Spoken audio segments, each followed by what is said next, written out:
Hello everyone, welcome back to my channel. This is शिपांशु।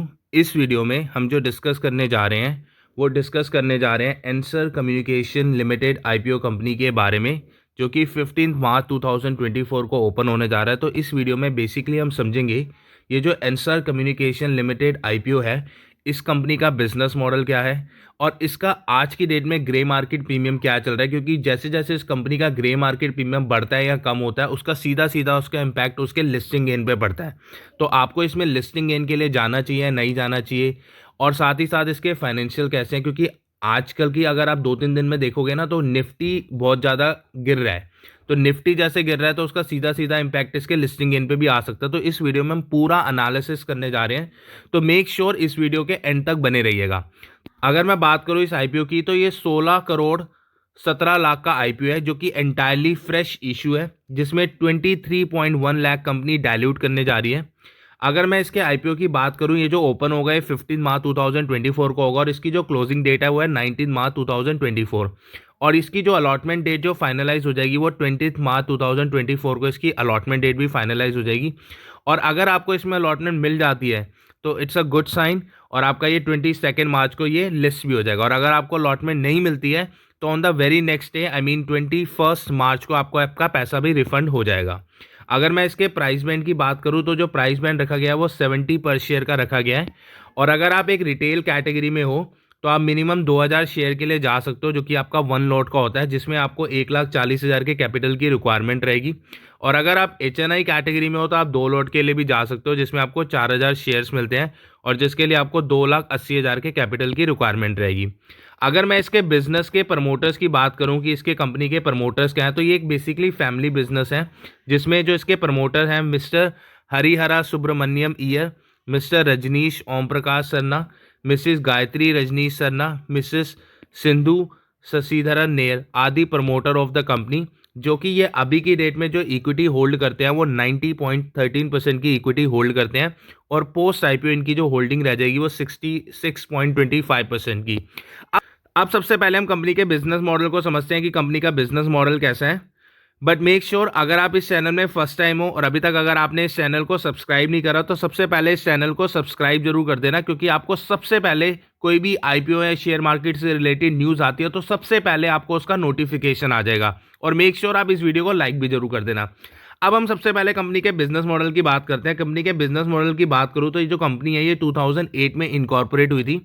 और ये जो कंपनी ऑफर करती है ये business process management services provide करती है, जो कि कंपनीज को प्रोवाइड करती है, जो इंश्योरेंस सेक्टर में डील करती है, ई कॉमर्स में डील करती है, एजुकेशन सेक्टर में डील करती है, ट्रैवल सेक्टर में डील करती है। दैट मीन्स कि बेसिकली फर्स्ट ऑफ ऑल ये तो B2B मॉडल है, जिसमें बिजनेस टू बिजनेस मॉडल है। अब जैसे कि ये कंपनीज को सर्विस प्रोवाइड करती है, तो कौन सी सर्विसेज प्रोवाइड करती है, तो सबसे पहले customer acquisition services, which means कि अगर कोई बिजनेस है उसको अपने कस्टमर बढ़ाने हैं, अब कंपनी कैसे कस्टमर को रीच करे अपने प्रोडक्ट के बारे में, तो उसके लिए जो सर्विसेज चाहिए होती है उस सेगमेंट में ये कंपनी सर्विसेज प्रोवाइड करती है। साथ ही साथ कस्टमर सर्विस की, कस्टमर के फीडबैक लेना, कस्टमर की सर्विस कैसे हैं, उन सारी चीज़ों में ये डील करती है। जो थर्ड चीज़ ये डील करती है, basically IT infrastructure management service भी प्रोवाइड करती है, विच मीन्स कि अब जो कंपनी है जो बिजनेस कर रही है उसको आईटी से रिलेटेड सर्विस चाहिए, जैसे कंप्यूटर सेटअप चाहिए, या कोई भी कंप्यूटर में कोई प्रॉब्लम है, कोई भी आईटी से रिलेटेड जो भी ट्रबल शूटिंग्स वगैरह जो भी सर्विसेज चाहिए होते हैं, ये उस सर्विसेज को प्रोवाइड करती है।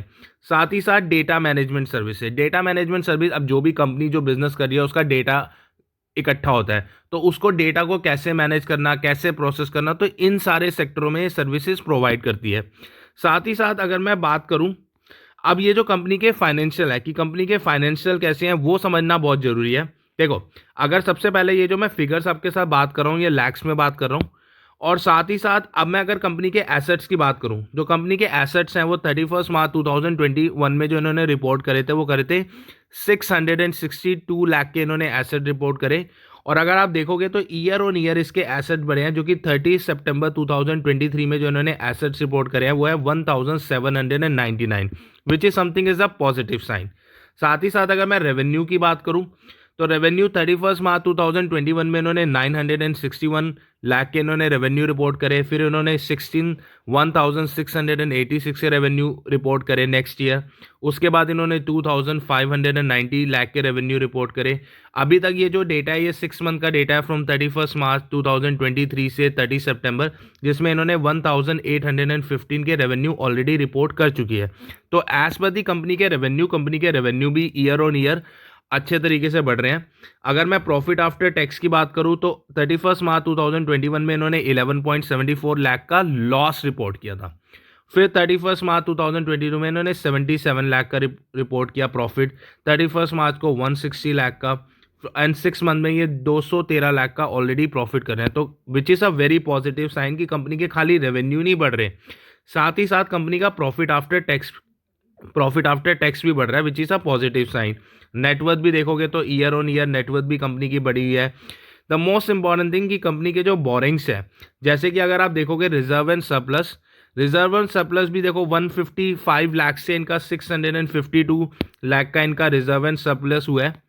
और अगर मैं टोटल बोरिंग्स की बात करूं तो इनका 276 की बोरिंग थी 31 मार्च 2021 में, और अब इनकी 709 लाख की इनकी बोरिंग हो चुकी है। तो कंपनी की बोरिंग भी बढ़ रही है, which is something it raises a concern कि कंपनी की बोरिंग थोड़ी ज़्यादा बढ़ी है। साथ ही साथ अगर मैं मार्केट कैपिटलाइजेशन की बात करूं तो 61 करोड़ का ये मार्केट है।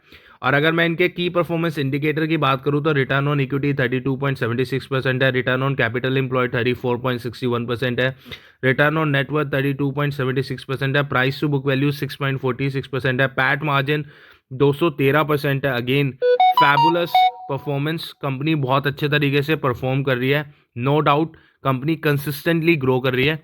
But the most important thing कि अगर हम कंपनी के ईपीएस की बात करें जो कि पोस्ट आईपीओ वो इसका है 4.91 और प्राइस टू अर्निंग इसका है 14.26। तो ईपीएस बेसिकली ना अर्निंग पर शेयर कंपनी का बहुत ही कम है, 4.91 विच is a very come, it should be at least 10।